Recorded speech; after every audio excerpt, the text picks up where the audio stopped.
4,000 5,000 pay ಮಾಡಿದ್ರೆ ನಾವು photography ಮಾಡ್ಬೋದಂತೆ ಇಲ್ಲಿ. ಸ್ವಲ್ಪ ದಿನಗಳಿಂದ ಬೆಟ್ಟದ ಭೈರವೇಶ್ವರ ಟೆಂಪಲ್ ಅಲ್ಲಿ ಫೋಟೋಗ್ರಾಫರ್ಗಳದ್ದು ಲೋಕಲ್ಗಳದ್ದು ಏನು ಇನ್ಸಿಡೆಂಟ್ ಆಗಿತ್ತು.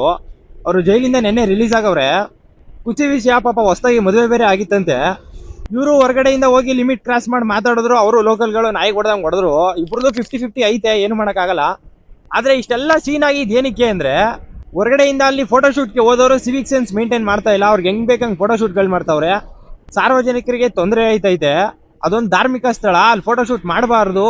ಇಷ್ಟೆಲ್ಲ ವಿವಾದಗಳು ಬಂದು ಇಷ್ಟೆಲ್ಲ ಸೀನ್ಗಳಾಗಿದ್ದು. ಆದರೆ ಗೌರ್ಮೆಂಟ್ ಏನು ಮಾಡೈತೆ ಅಂದರೆ 4,000 5,000 ಫೋಟೋಗ್ರಫಿ ಫೀಸ್ ಅಂತ ಫಿಕ್ಸ್ ಮಾಡ್ಬಿಡೈತೆ. 4,000 5,000 ಪೇ ಮಾಡಿದ್ರೆ ನಾವು ಫೋಟೋಗ್ರಫಿ ಮಾಡ್ಬೋದಂತೆ ಅಲ್ಲಿ. ಅವತ್ತು 200-300 ಜನ ಸೇರ್ಕೊಂಡು ಅಲ್ಲಿ ಫೋಟೋಗ್ರಫಿ ಮಾಡಬಾರ್ದು, ಸಾರ್ವಜನಿಕರಿಗೆ ತೊಂದರೆ ಆಯ್ತೈತೆ ಸ್ಟ್ರೈಕ್ ಮಾಡಿದವರು. ಇದ್ರ ಬಗ್ಗೆ ಒಬ್ಬನು ವಾಯ್ಸ್ ರೈಸ್ ಮಾಡಿಲ್ಲ. ಕಾಸು ಕೊಟ್ಬಿಟ್ಟು ಫೋಟೋಗ್ರಫಿ ಮಾಡಿದ್ರೆ ಟೆಂಪಲ್ಗೆ ತೊಂದರೆ ಆಗಲ್ಲ, ಅದು ಧಾರ್ಮಿಕ ಸ್ಥಳ ಅಲ್ಲ, ಸಾರ್ವಜನಿಕರಿಗೆ ತೊಂದರೆ ಆಗಲ್ಲ. ಕಾಸು ಕೊಡದೆ ಮಾಡಿದ್ರೆ ತೊಂದರೆ ಆಯ್ತದ.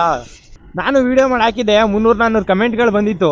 ಏನು ಕಮೆಂಟ್ಗಳು ಹಾಕಿದ್ದು, ಅದು ಧಾರ್ಮಿಕ ಸ್ಥಳ, ಫೋಟೋಗ್ರಫಿ ಮಾಡೋಕ್ಕಲ್ಲ ಇರೋದು, ಹಂಗೆ ಹಿಂಗೆ ಅಂತ ಕಮೆಂಟ್ ಆಗ್ತಾವನು. ಒಬ್ಬನು ಮಾತಾಡಿಲ್ಲ ಇದ್ರ ಬಗ್ಗೆ.